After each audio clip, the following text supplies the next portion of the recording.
E aí, Marcelo, tudo bem? Boa Tudo ótimo, e noite. você? Tudo ótimo. O vídeo agora tá ótimo, qualidade perfeita, som ótimo. Aqui também. Ótimo, maravilha. Então, prontos para começar. Vamos rezar para os santos no Instagram para não cair live, né? Que agora, com essa quantidade absurda de live, tem muita instabilidade aí acontecendo e volta e meia as lives caem ou travam, enfim, vamos rezar aí para os santos do Instagram nos ajudarem nessa live de hoje. Então, eu queria, Marcelo, primeiro te agradecer. É muito bacana estar com você de novo, né? A gente já teve algumas vezes juntos, já participamos de um evento em conjunto lá na Firjan, até a Gisela Gadelha, que é a diretora jurídica de compliance e de tantos outros setores, né? A Gisela tem uma série de funções lá na Firjan, uma super diretora, está presente aqui na live também acompanhando. Então, Gisela, boa noite também para você, para todo mundo que está entrando aí. E a Gisela também organizou um fórum de compliance muito bacana, o Marcelo foi um dos palestrantes. E agora estamos aqui de novo nessa live, né? Agora com uma live do Milor, para falar sobre compliance, tanto no setor privado quanto no setor público. O Marcelo está lançando um livro agora, né? O Compliance no Setor Público, pela Editora Fórum, né, Marcelo? E a gente vai poder falar um pouquinho melhor sobre esse livro ao longo da live. Eu vou fazer só uma introdução muito rápida do currículo do Marcelo, porque é muito vasto, então não vou conseguir, nessa live aqui, falar tudo. Mas, muito resumidamente, Marcelo Zenkner é o diretor de Compliance e Governança da Petrobras, ex-promotor de Justiça e ex-secretário de Controle do Estado do Espírito Santo. Então, Marcelo tem uma carreira super vasta, profissional super qualificado, autor de diversos livros na área do compliance, um dos maiores especialistas do Brasil nesse tema. E a gente tem agora a honra e a alegria de recebê-lo aqui na Live do Law, dessa nossa série de lives, para bater um papo sobre o presente e o futuro do compliance, né, Marcelo? Primeiramente, queria só te cumprimentar, boa noite para você e obrigado por estar com a gente. Eu que agradeço, Bruno. É um prazer estar aqui com você. Você sabe o apreço, o carinho e a admiração que eu tenho por você. Você é um profissional diferenciado, porque você consegue conjugar muito bem a questão acadêmica com a sua vida profissional e prática. Então, quando você junta essas duas coisas, a técnica e a prática ao mesmo tempo, o resultado ele é sempre fantástico. E você tem aí tomado uma série de iniciativas brilhantes que contribuem muito para a evolução do compliance no Brasil. E por isso estar aqui com você, para mim, hoje é uma honra, um prazer muito grande e uma oportunidade de aprendizado também. A honra é toda nossa, imagina. A gente que vai ter uma aula hoje de compliance, aproveitar a sua presença aqui. Queria que essa live tivesse 3 horas de duração, infelizmente o Instagram derruba ela com 1 hora. Então, infelizmente não vai dar para ser mais, mas a gente vai ter depois a oportunidade para fazer outras conversas, certamente, aqui no New Law. Marcelo, eu queria então começar essa nossa live. Muita gente que está nos assistindo e também vai nos assistir depois, tanto no Stories quanto no YouTube, GTV, enfim, essa live vai continuar aberta e disponível para todo mundo. Então, e também como podcast no Spotify. Então, a gente tem realmente uma divulgação muito ampla, porque essa é a nossa intenção, de divulgar informação, divulgar conteúdo, sobretudo conteúdo de qualidade, como é o de hoje. E aí, Marcelo, muitas das pessoas que estão nos assistindo não são da área de compliance, né? Tradicionalmente não trabalham com isso, ou não entendem, enfim, ou entendem pouco. Depende muito da área de atuação de cada um. E eu queria te fazer 2 perguntas iniciais, vou te fazer uma, você responde, depois a gente vai para a segunda, para a gente determinar exatamente o que é compliance, né? Compliance é um termo em inglês, né? Então a gente também não sabe nem a tradução correta, se é conformidade, se é integridade, enfim. Mas a primeira pergunta que eu queria te fazer é a diferença entre compliance e governança, né? Você mesmo é diretor de compliance e governança da Petrobras. Portanto, são duas áreas diferentes que as pessoas às vezes confundem um pouco. Então, eu queria te perguntar primeiro qual é a diferença entre compliance e governança para o pessoal ficar na mesma página em relação a isso. Ótimo. A grande vantagem de você trabalhar com compliance é porque você pode sempre estar em contato e aprender com profissionais das mais diversas áreas, né? Aqui a primeira coisa que é importante dizer, e para quem está assistindo, não há necessidade de você ser formado em direito, ou em administração, economia, ou mesmo em qualquer outra área. Todos têm plena e total oportunidade de dar sua contribuição, porque o compliance ele absorve essas especialidades das diversas áreas, e isso é absolutamente necessário. Então, muita gente acha que compliance é uma atividade que é eminentemente de advogado, mas isso não é verdade. A gente tem muita gente boa de outras áreas trabalhando conosco, e isso é muito importante até para nós mesmos que somos formados em direito. A gente tem que, às vezes, mergulhar em outras áreas para poder aprender e desenvolver bem a nossa atividade. Bom, essa é talvez uma pergunta que gera uma certa confusão, e a gente tem, na verdade, um termo que é internacionalmente consagrado, que é o GRC. Na verdade, é governança, riscos e compliance, né? Então, a primeira coisa, se você tem dentro de uma nomenclatura internacionalmente consagrada duas expressões, é porque elas devem ter uma razão de ser, de se estabelecerem de forma diferente. A governança, eu costumo dizer sempre que ela tem um objetivo básico, que é gerar confiança. Então, como que a governança corporativa ela exerce essa função de gerar confiança, e gerar confiança para quem? Ela tem que gerar confiança principalmente para os acionistas da empresa, para os investidores e para os stakeholders. E de que forma que a governança ela vai gerar essa confiança? Ela vai gerar confiança colocando os melhores profissionais mais capacitados nas posições chaves dentro da empresa e também criando uma facilitação na tramitação dos procedimentos internos da empresa para que possa ser oferecido para aquele que vai decidir as melhores condições possíveis, a fim de que também haja uma tradução para o mercado de que realmente aquilo que a empresa está fazendo é aquilo que ela divulga, né? Então, assim, dessa maneira, os investidores e os acionistas eles podem ter mais confiança naquilo que a empresa está oferecendo e podem assim também ver que os seus investimentos estão sendo bem protegidos. Então, a governança corporativa ela tem essa função básica. Então, quando a gente desenvolve um sistema de escolha para as posições chaves dentro de uma empresa, a gente está falando em governança. Quando a gente trabalha o desenvolvimento dos procedimentos internos dentro de uma empresa,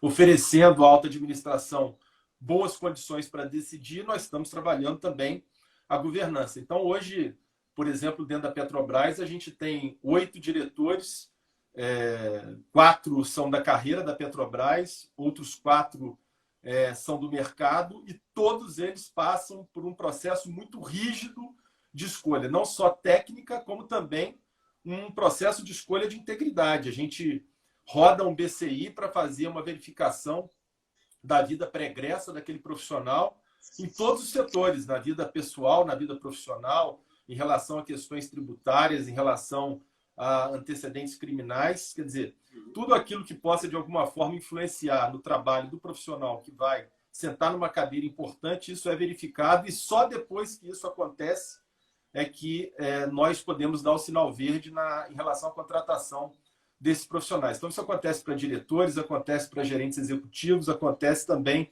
para os membros do conselho de administração. Isso é um sistema de governança bem estruturado e bem concebido, porque aí você consegue qualificar e dar excelência à administração da empresa. Maravilha. E a gente também tem uma grande confusão, e eu vejo isso também muito, até em artigos, enfim, da diferença entre compliance, integridade, também, dois termos também que são diferentes.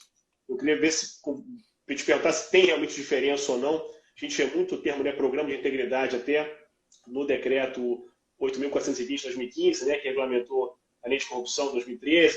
Então, ela fala em programa de integridade. Tem diferença ou não tem diferença entre integridade e compliance?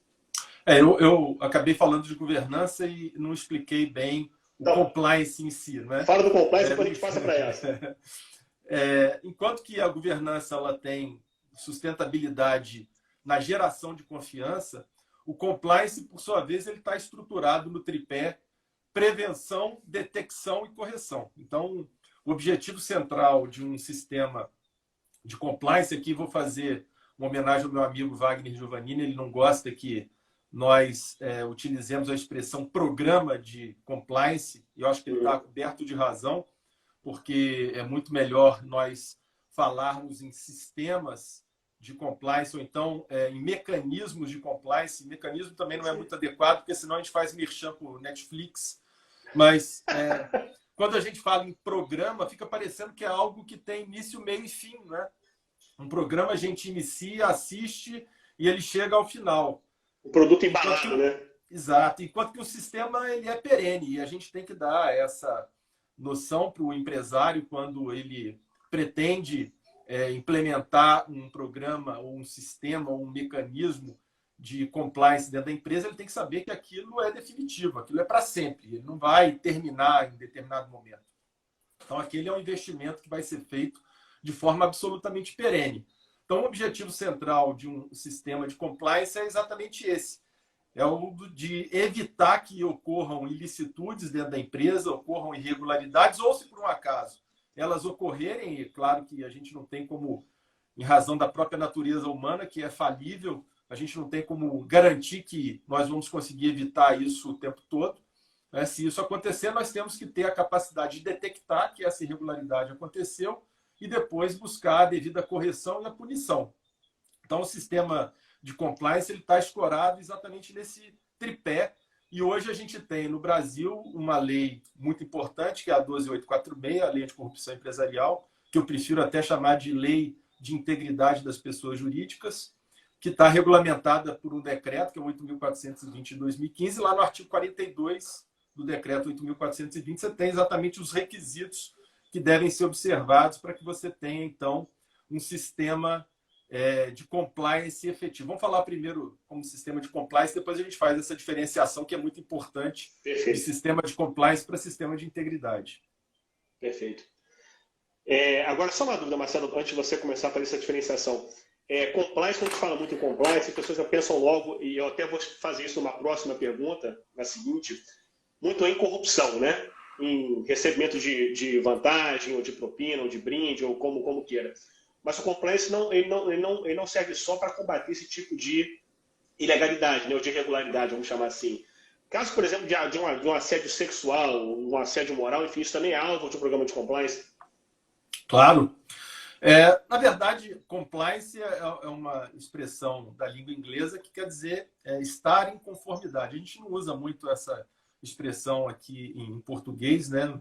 Apesar da minha diretoria ser uma diretoria de conformidade, a gente está começando a se habituar com esse tipo de expressão, mas estar em conformidade é você observar exatamente todos os padrões internos de uma empresa, e aí eu posso me reportar ao Código de Conduta e também as leis em vigor num determinado país. Então, se uma empresa, por um acaso, ela tem operações internacionais, ela tem que observar, inclusive, a legislação daquele país para que ela esteja em conformidade, então, e possa fazer os seus negócios da maneira correta.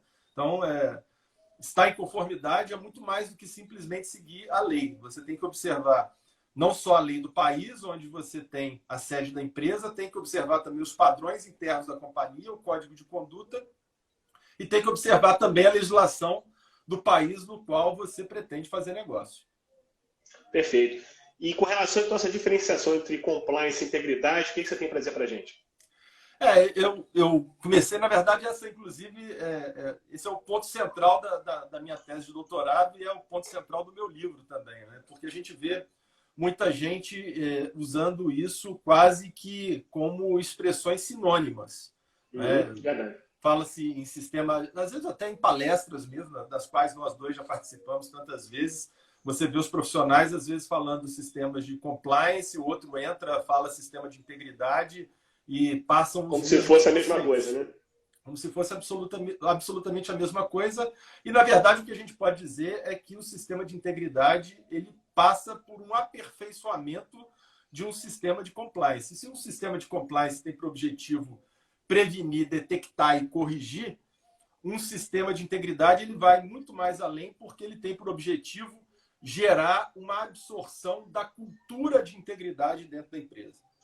Então, isso é muito mais do que você buscar simplesmente a prevenção da ocorrência de irregularidades ou de atos ilícitos. Eu costumo sempre usar uma passagem do professor Luiz Moreno Ocampo, que foi o primeiro procurador-geral do Tribunal Penal Internacional, e hoje ele é Compliance Officer em Nova York. Ele diz que, na verdade, dentro de cada organização, qualquer que seja ela, nós temos 3 tipos de pessoas, né? Os verdes, os amarelos e os vermelhos. E para você entender bem essa dinâmica, você imagina uma mesa no centro de uma sala, em cima dessa mesa uma pilha de dinheiro e no canto da sala uma câmera filmando.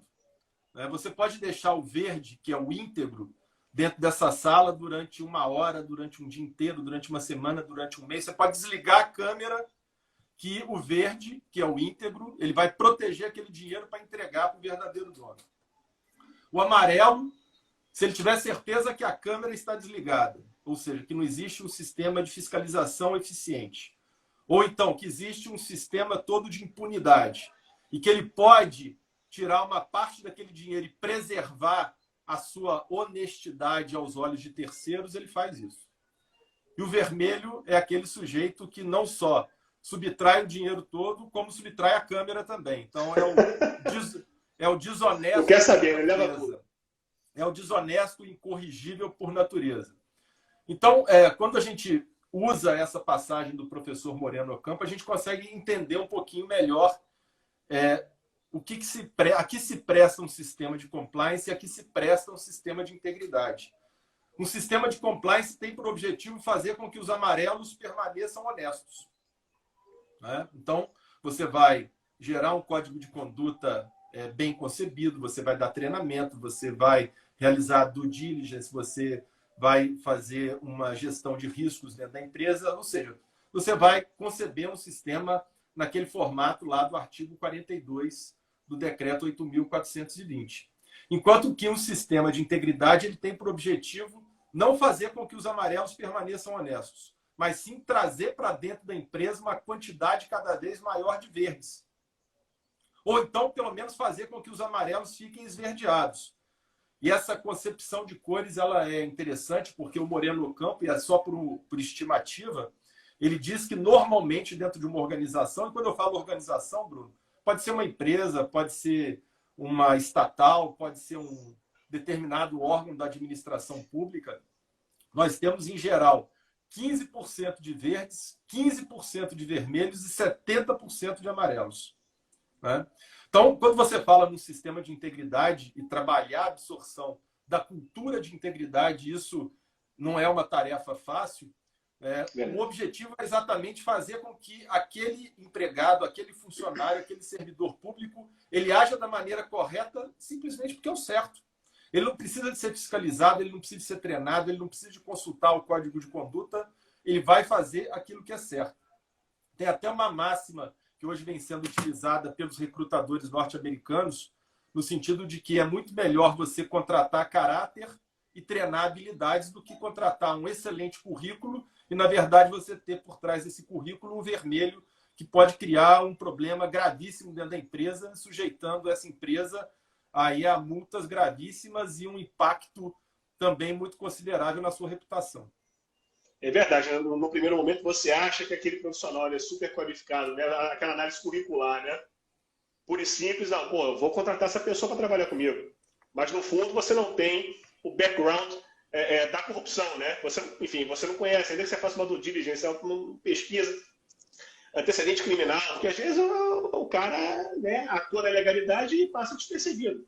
Como você falou, né? O cara pode ser um vermelho ou até um amarelo, mas ele nunca foi pego, né? E aí você contrata, e depois você só vai ver o prejuízo depois. Mas faz todo sentido realmente você olhar primeiro se o cara é um verde, né? Vamos chamar assim, que eu adorei essa comparação muito boa. E faz com que a gente consiga realmente entender a diferença. Né? Por isso que a Petrobras ela tem, por exemplo, o BCI, que é o Background Check de Integridade. A gente faz essa análise, não só análise curricular, e aí eu já me reporto à governança, a gente faz não só análise curricular, quer dizer, aptidão técnica para o exercício do cargo, mas também a análise da integridade. A gente faz análise das redes sociais para ver o que a pessoa posta, se ela está ali divulgando alguma coisa, afeta algum sentimento, alguma questão religiosa, alguma questão política que possa, de alguma forma, impactar na personalidade e na atividade que ela vai desenvolver dentro da empresa. E, ao mesmo tempo, a gente trabalha também a absorção da cultura de integridade dentro da empresa. A Petrobras é uma empresa gigante, com 47 mil empregados. Sim. Hoje a gente tem uma ferramenta de comunicação muito eficiente, que é o Workplace. E toda quarta-feira, Bruno, nós publicamos pela DGC aquilo que nós estamos chamando de pílula de integridade. Então, é uma passagem bem rápida, uma mensagenzinha de 3 minutos, né, que chega a toda a nossa força de trabalho, passando uma mensagem de integridade para que a pessoa possa entender de que forma que ela tem que se comportar na sua atividade pessoal e profissional, porque não dá para separar uma coisa da outra. Não dá para você ser íntegro no trabalho, né, e em casa agir de outra forma. Então, você tem que, na verdade, cultivar a integridade 24 horas por dia em todos os setores da sua vida. Sem dúvida. E essa ideia de você apresentar a pílula para os funcionários é muito interessante, porque, com certeza, ele fixa muito mais do que se ele tiver que ler um código de ética, né, um código de conduta ética inteiro, né, de repente. Então, imagina, ele tem que ler tudo bem, ele tem que saber as regras do jogo, mas você inserir isso, né, no mindset dele através de pílulas é muito interessante, deve ser muito mais eficaz do que você botar para ele um tijolo, né, de uma vez só. Então, são situações do nosso dia a dia que fazem com que a pessoa vá absorvendo. É quase que uma lavagem cerebral mesmo, uma absorção por osmose. A de hoje, por exemplo, hoje é quarta-feira, então um pouquinho antes aqui da live eu publiquei a nossa pílula dessa semana. Ela envolve aquela passagem de um jogo do Federer, que ele saca, isso está no YouTube, ele saca a bola e a bola é fora, mas não há o apontamento nem pelo árbitro, nem pelo adversário de que a bola foi fora. E ele já se prepara para sacar de novo, e o adversário fala, mas ninguém falou que foi fora. Ele falou, foi fora, eu vou sacar de novo. Então vai fazer o certo porque é certo. Né? Isso que diferencia aí os grandes campeões. Né? Você não só ter a qualidade técnica, mas você também agir com integridade. E até interessante que ele saca de novo, né? Ele já podia ter ganho aquele ponto, porque não havia acusação da bola fora, mas ele saca de novo e ganha o ponto. Né? E aí, assim, para não ele foi perfeito dúvida. 2 vezes, né? Tanto na questão mental, né? Da integridade dele, mas também na habilidade como profissional, né? E aí o profissional vendo uma imagem dessa, uma coisa muito rápida, né, ele consegue fazer a associação daquilo que ele tem que fazer no trabalho dele e aquilo que ele tem que fazer na vida dele toda. Isso contagia.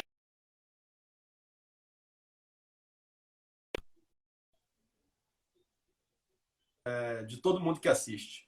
Excelente. Marcelo, tem uma pergunta aqui, eu não sei se é Lana ou Lanara Nunes, tudo junto? Professor, o senhor explicou que compliance não se confunde com governança corporativa. Na prática, qual seria a relação entre esses institutos? Um sempre pressupõe o outro? Não há uma pressuposição. Na verdade, os dois caminham de mãos dadas. Né? Um é dependente do outro. Eles são intercalados. Então, eles trabalham juntos, eles desenvolvem atividades em que há uma dependência um em relação ao outro. Você não tem como implementar um sistema de integridade dentro de uma empresa se você não tiver uma boa governança, e vice-versa. Você não tem como simplesmente implementar uma boa governança se você não tiver um sistema de integridade bem robusto. Perfeito. E, pessoal, aproveitando, quem tiver pergunta, pode colocar aqui que a gente vai endereçar ao Marcelo Zenkner, e é até bacana essa interação, a gente sempre provoca isso, porque o debate fica muito mais interessante quando todo mundo participa. Então, quem quiser fazer perguntas, é só lançar. Eu estou vendo aqui uma quantidade grande de amigos e de alunos também entrando na live. Não está dando tempo de falar o nome de todo mundo, mas eu estou vendo aqui e já fica aqui o meu agradecimento a todos. Maravilha, maravilha. Marcelo, uma outra questão que eu queria falar contigo, uma abordagem um pouco mais assim, num contexto um pouco mais histórico, mas não tão antigo, que é com relação, a gente falou um pouco de compliance no setor público, vamos falar mais, ainda mais para frente, mas eu queria endereçar um pouquinho compliance no setor privado, que você com certeza também vem acompanhando muito, né, com o passar desses últimos anos, sobretudo do início da Operação Lava Jato, das operações correlatas até hoje. Né? Então a gente viu realmente, não se falava em compliance, né? Antes de 2014, quase, pouquíssima gente sabia o que era isso, né? O nome compliance, tá? não era muito conhecido. De 2014 para cá, com a lei de corrupção em 2013, e o início das operações de combate à corrupção, esse enforcement acima da média, que a gente nunca tinha visto isso na história do Brasil, começa realmente ali uma cultura de compliance muito grande. Né? Então, as empresas correndo para fazer programa de compliance, Tem um amigo meu que trabalha com isso, até falou, Bruno, até padaria está procurando para fazer programa de compliance. Então, é o grande, médio, pequeno empresário, todo mundo querendo ter um código de conduta ética, um canal de denúncia, enfim, alguma coisa que, no minimamente, espelhe um programa de compliance efetivo, né? Pelo menos um código e pelo menos um canal de denúncia, alguma coisa assim para realmente representar.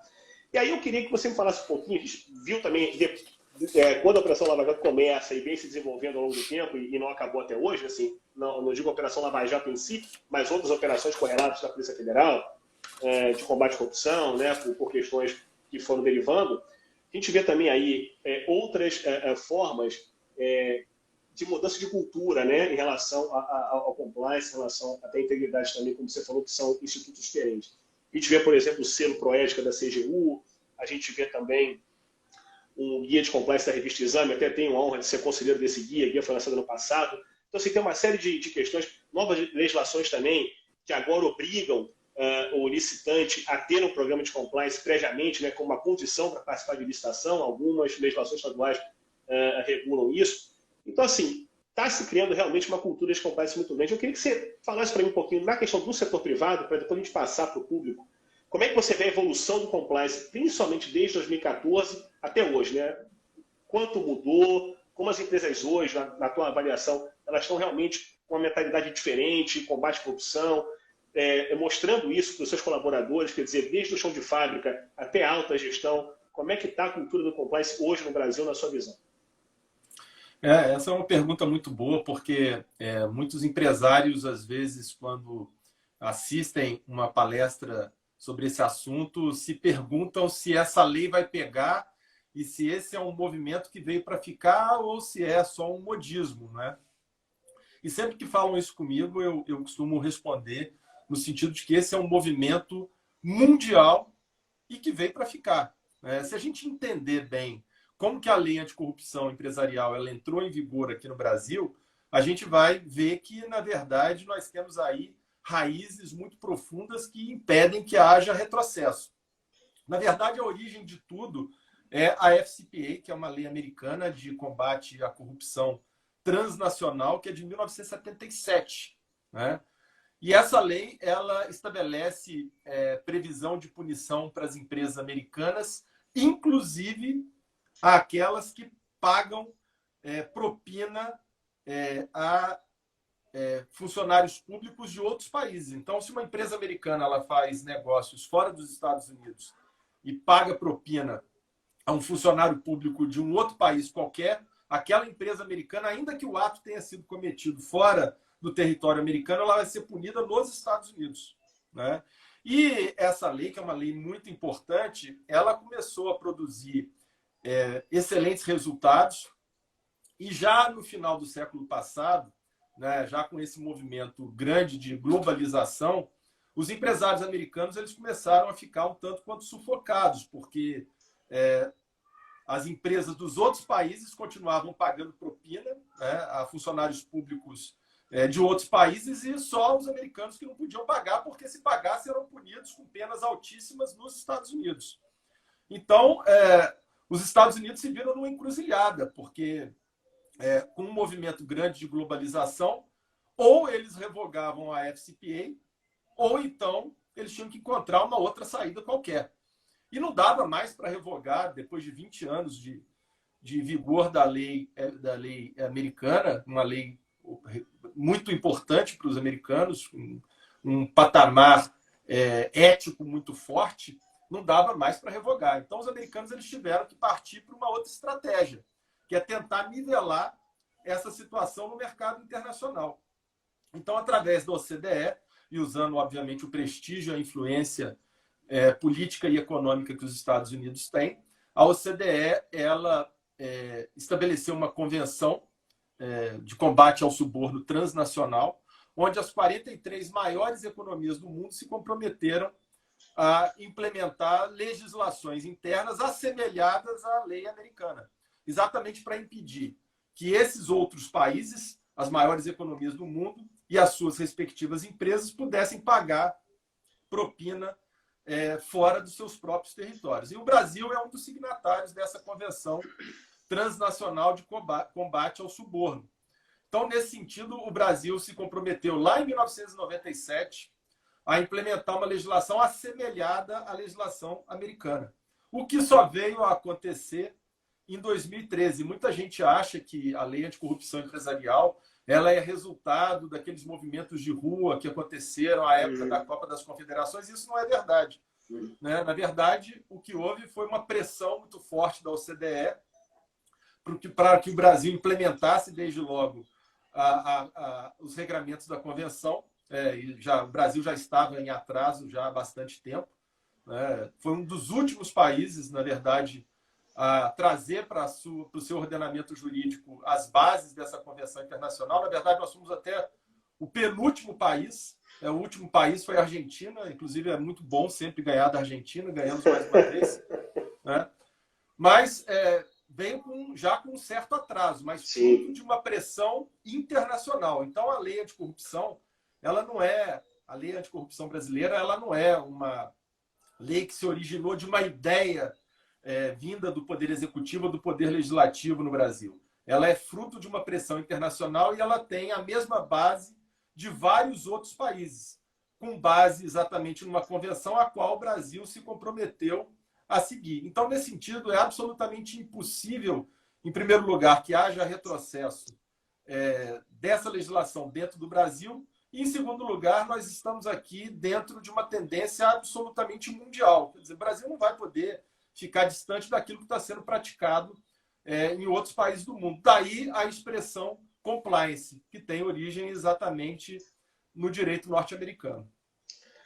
Perfeito, é um termo que se globalizou, né? E o Brasil também abraçou isso, até você falou, questão da OCDE, o Brasil também aí caminhando, né, para entrar na OCDE. Aí teve a questão da Argentina também, que acabou passando à frente. Nesse ponto a gente acabou perdendo para a Argentina. Mas, enfim, então é realmente um clássico muito, muito, muito, muito acirrado, né? Agora, tem algumas perguntas aqui, Marcelo. Aqui o P. Tavares Campos Júnior falou que tem muito orgulho de fazer parte dos Verdes. Você vê que o termo que você usou já pegou. E busco sempre estar cercado dos mesmos. A Mar Cassiano, adorei as pílulas de integridade. Vou adotar para as minhas redes sociais. E aí tem 3 perguntas aqui. Vou fazer aqui, você vai respondendo e a gente vai fazendo. O primeiro é do compliance público. Qual a dica para as empresas pequenas e que desejam compliance? Empresas que não têm uma estrutura organizacional das grandes empresas. Qual é a tua dica aí? Nós já temos alguns escritórios de consultoria que estão oferecendo esse tipo de atividade. Não faz realmente muito sentido uma empresa com 5, 10 empregados ela criar uma estrutura de compliance dentro da sua estrutura administrativa.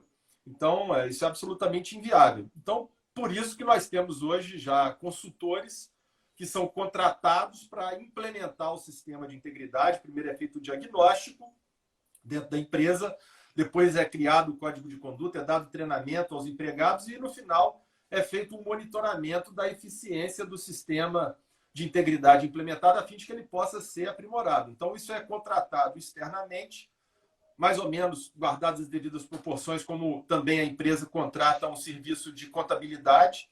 Ela contrata um serviço de consultoria e implementação de sistemas de integridade para que possa implementar, aperfeiçoar e manter o sistema em níveis absolutamente efetivos.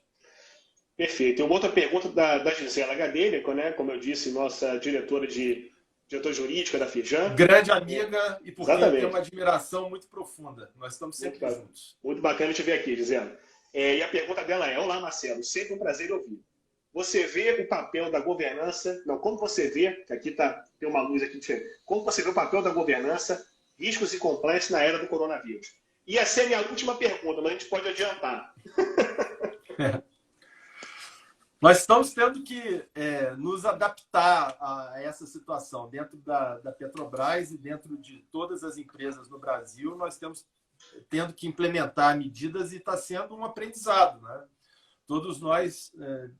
estamos tendo que aprender com uma situação absolutamente nova, inusitada, inédita, que não tem parâmetro, não tem literatura. Então, na verdade, nós estamos tendo que nos reinventar. Então, dentro da Petrobras, exatamente a partir dessa situação, nós procuramos estabelecer algumas premissas para enfrentar a crise, né? A primeira coisa que nós fizemos, e essa é uma base absolutamente negociável dentro da diretoria, é cuidar das pessoas. Então, as pessoas, para nós, elas constituem exatamente aquilo que a Petrobras tem de mais valor, que é de mais importante para todos nós. Então, nosso objetivo primeiro foi cuidar das pessoas e cuidar de uma estrutura que pudesse preservar a saúde dessas pessoas e pudesse colocá-las em condições de depois voltar ao trabalho sem nenhum tipo de temor. Então,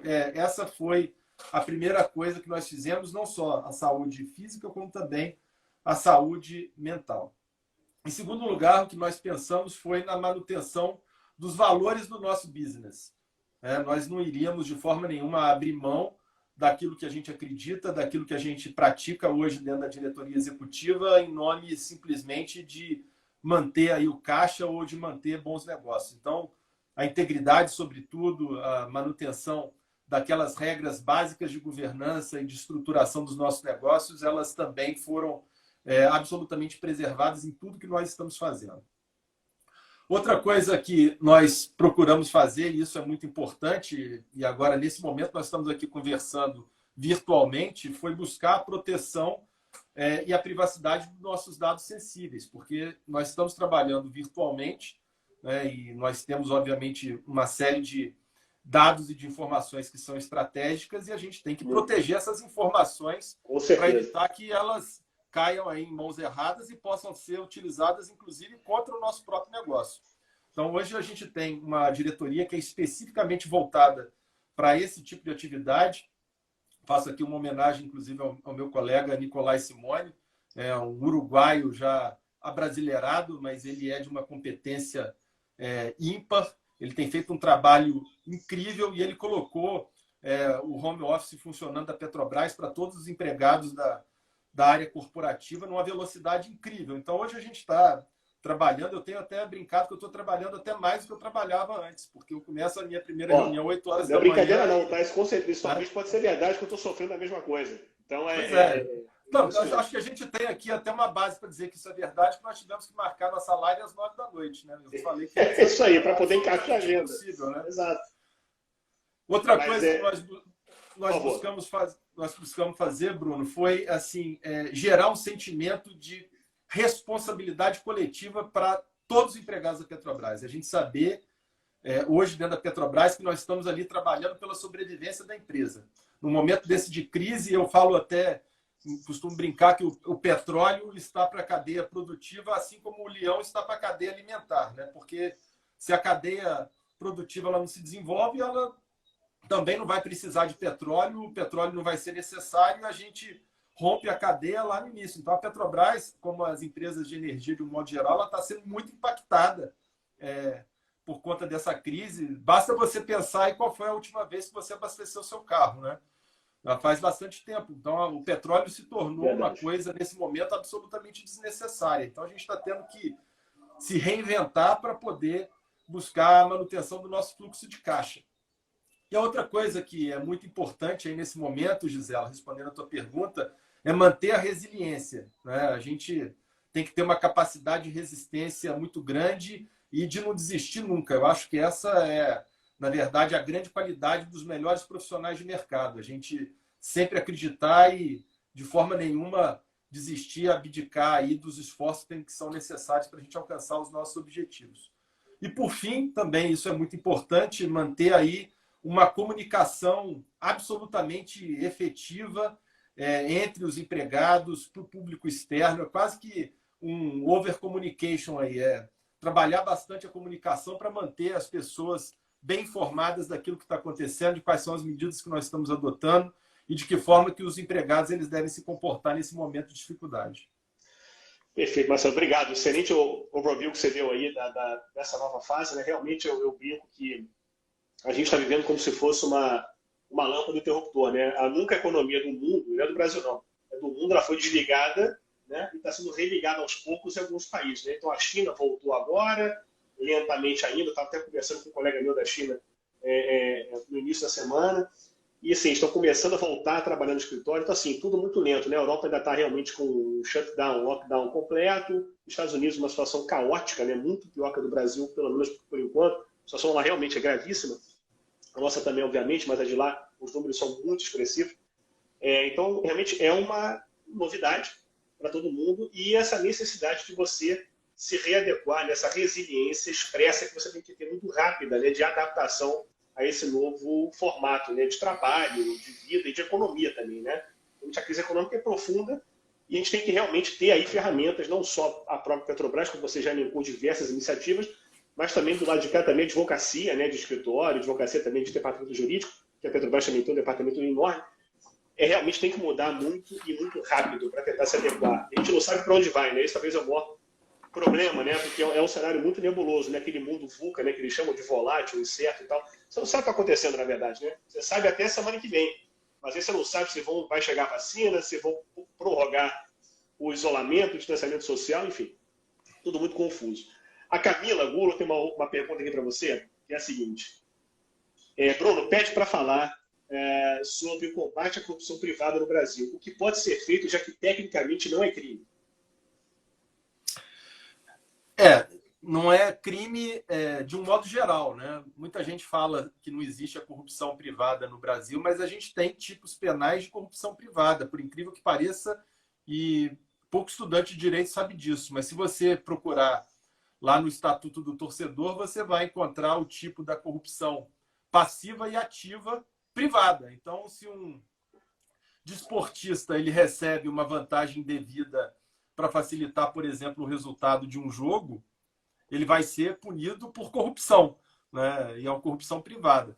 O que a gente quer no Brasil, e esse, na verdade, também já é um movimento que é resultado de uma tendência mundial, é tipificar a corrupção privada de um modo geral, para qualquer caso.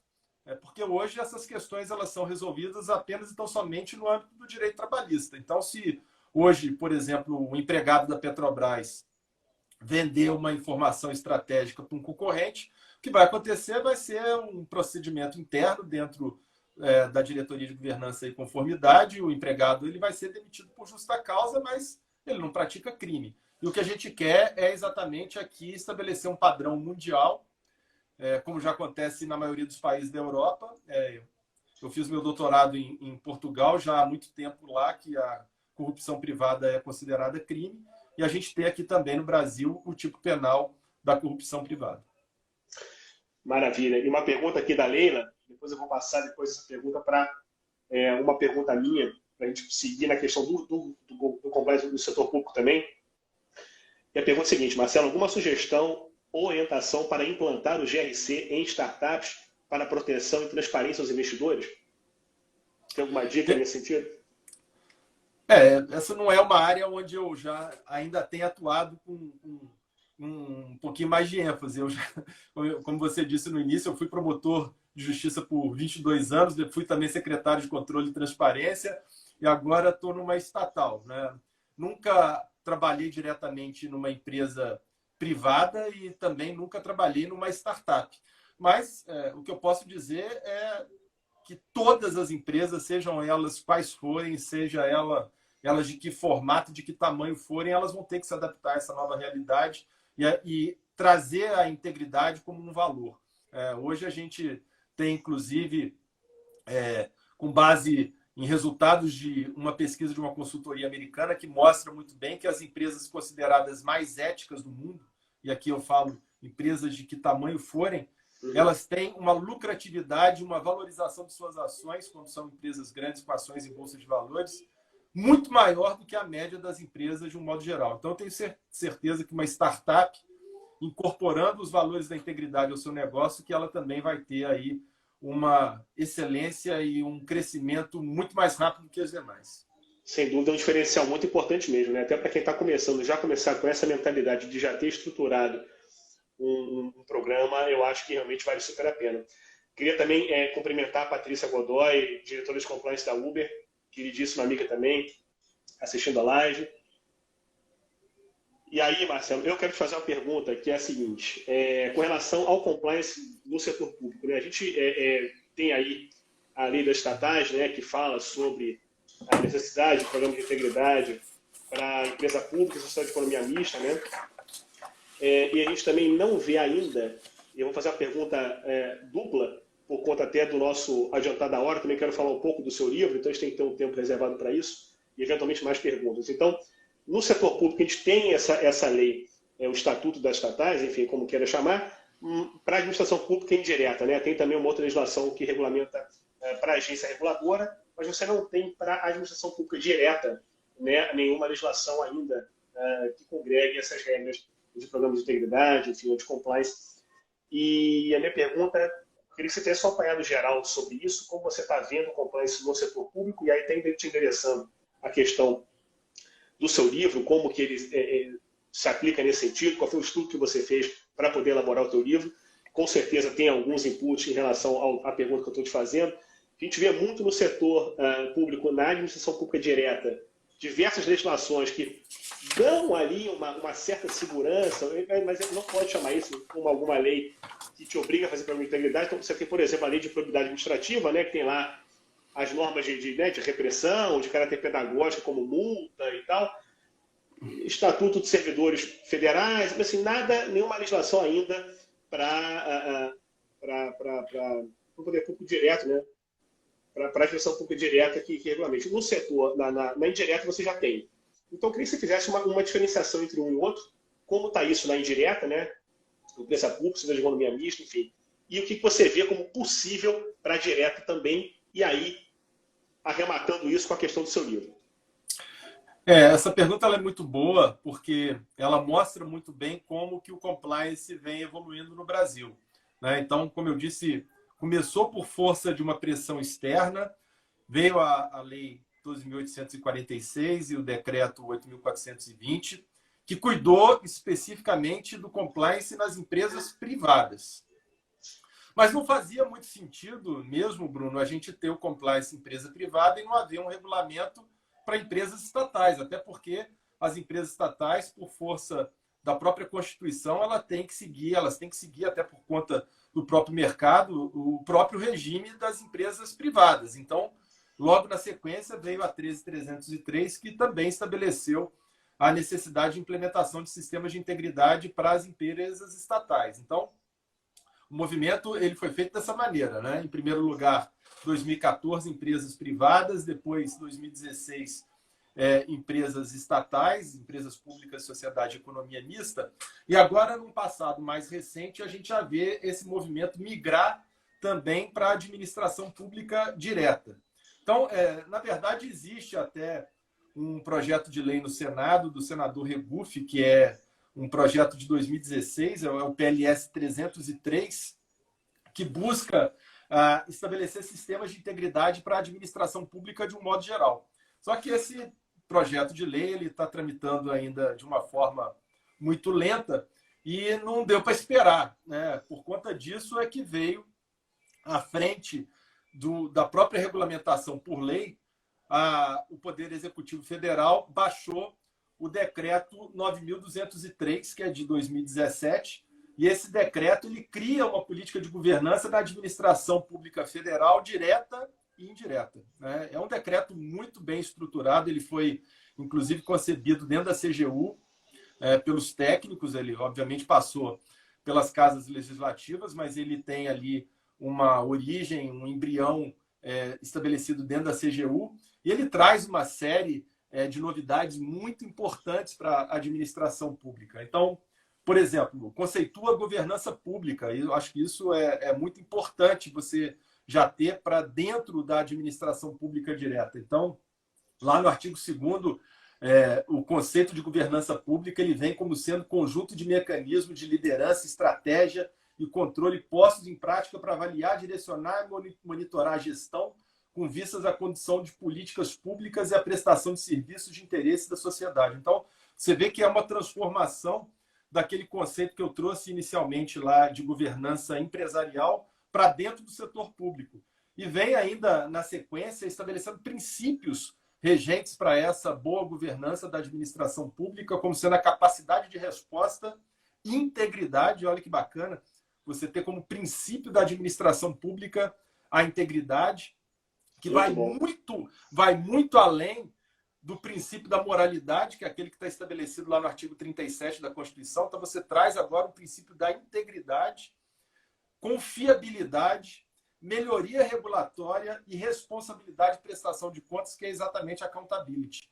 Então, você já percebe um empuxo em relação à administração pública, caminhando também no sentido de implementar sistemas de integridade dentro dela própria. É claro que seria muito melhor que isso viesse por lei e não por decreto, porque a gente sabe muito bem qual é a força normativa de uma coisa e de outra, mas, de qualquer maneira, a gente tem isso hoje já estabelecido. Indo um pouquinho mais além, a CGU também, muito rapidamente, no ano seguinte, em 2018, baixou a portaria número 1089, que regulamentou esse decreto.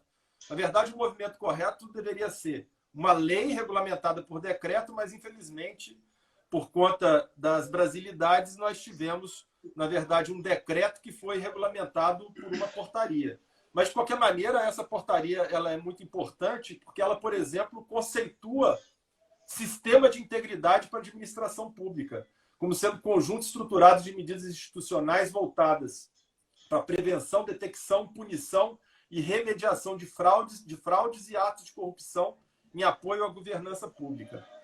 Um outro conceito importante que a portaria da CGU traz é de riscos para a integridade.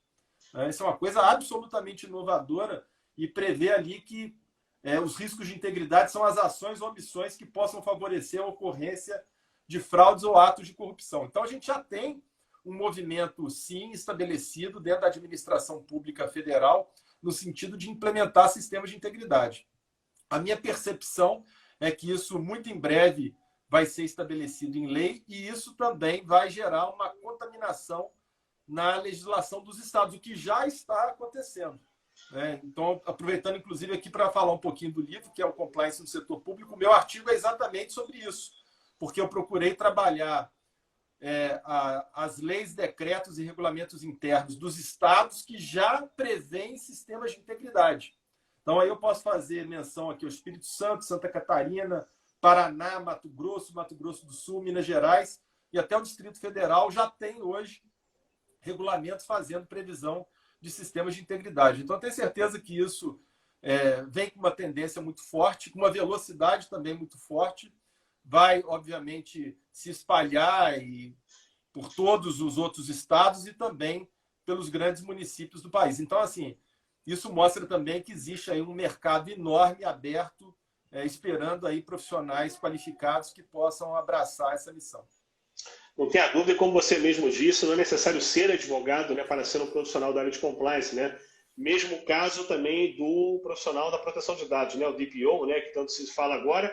Vamos ver se vai ser prorrogada o início da vigência da lei ou não, né? Estão falando já em janeiro de 2021, a gente não sabe ainda por conta dessa confusão toda, mas, de fato, abre-se realmente um mercado muito grande, né? Então, até a gente não tinha essa questão do profissional do compliance, né, antes da Lava Jato, né? Isso realmente criou-se essa cultura do compliance e como isso vem sendo ampliado, né? É uma caixa de ressonância realmente a Operação Lava Jato, porque ela criou isso no setor privado e agora, né, abraçando também o setor público. E o importante disso é porque não adianta só você combater a corrupção no setor público, né? Porque a relação muito do público com o privado, né? Então, você tem aqui um enforcement no setor privado e você não tinha no público, né? Então, muito importante que isso também comece, essa mudança de mentalidade também, né? Ou a integridade, né? Que a gente compõe um espectro maior do compliance em si, isso também migre para o setor público como uma forma de você ter ali um equilíbrio, né, dessa relação entre público e privado, também na questão de investigação, de regras, enfim, de conduta no modo geral. Então, muito importante, muito bacana que o teu livro aborda esse aspecto específico. Tem um comentário aqui do Décio Carvalho.